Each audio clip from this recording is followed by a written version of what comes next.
అయితే Delhi liquor scam కేసులో నిందితురాలిగా ఉన్న బీఆర్ఎస్ ఎమ్మెల్సీ కవితకు రౌస్ ఎవెన్యూ జ్యుడిషియల్ కస్టడీని పొడిగించింది. జూన్ 7వ తేదీ వరకు జ్యుడిషియల్ కస్టడీ పొడిగించింది రౌస్ ఎవెన్యూ కోర్టు. మళ్లీ తిరిగి జూన్ 7వ తేదీన కవితపై సిబిఐ ఛార్జ్షీట్ దాఖలు చేయనుంది. మరోవైపు ఈడీ కేసులో కవిత జ్యుడిషియల్ రిమాండ్ను జూలై 3 వరకు న్యాయస్థానం పొడిగించింది.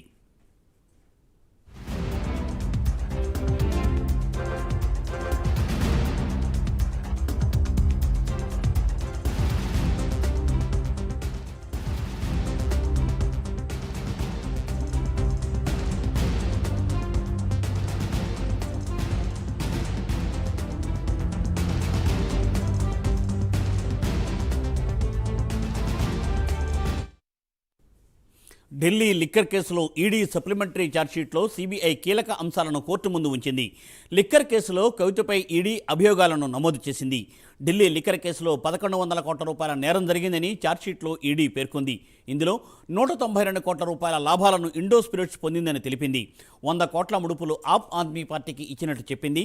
కవిత డిజిటల్ ఆధారాలు ధ్వంసం చేసిందని ఈడీ స్పష్టం చేసింది.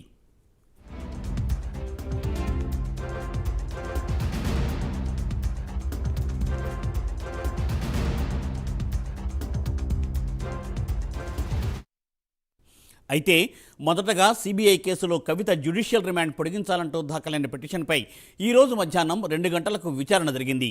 వీడియో కాన్ఫరెన్స్ ద్వారా అధికారులు కవితను కోర్టులో ప్రవేశపెట్టారు. అయితే కోర్టులోకి వస్తున్న సందర్భంలో ఎమ్మెల్సీ కవిత జై తెలంగాణ, జై భారత్ అంటూ నినాదాలు చేశారు. కేసును విచారించిన కోర్టు జూన్ 7వ తేదీ వరకు కవిత జ్యుడిషియల్ కస్టడీ పొడిగిస్తూ తీర్పునిచ్చింది. ఇక దీనిపై మరింత సమాచారాన్ని మా ప్రతినిధి కుమార్ అందిస్తారు. కుమార్. థ్యాంక్ యూ మూర్తి. ముఖ్యంగా ఢిల్లీ లిక్కర్ కేసు సంబంధించి కవిత ఏదైతే సిబిఐ జ్యుడిషియల్ రిమాండ్ వచ్చేసి మళ్ళీ కోర్టు అయితే వాయిదా వేసింది. ముఖ్యంగా 7వ తారీఖు వరకు కూడా ప్రస్తుతం ఏదైతే కోర్టు అయితే పొడిగించడం జరిగింది. అలాగే దీని మేరకు కూడా ప్రస్తుతం ఆర్డర్స్ అయితే జారీ చేశారు. ముఖ్యంగా ఢిల్లీ లిక్కర్ స్కామ్ లోని సౌత్ లాబీకి సంబంధించి కవిత కీలకంగా వ్యవహరించారు.